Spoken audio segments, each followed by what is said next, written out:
విడు మొరటోడు అని వాళ్ళు వీళ్ళు ఎన్నెన్ని అన్న పసి పిల్లవాడు నవాడు.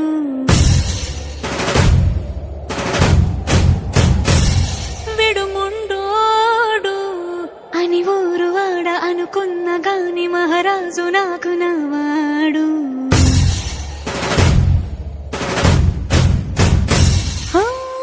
మాట పెడు సై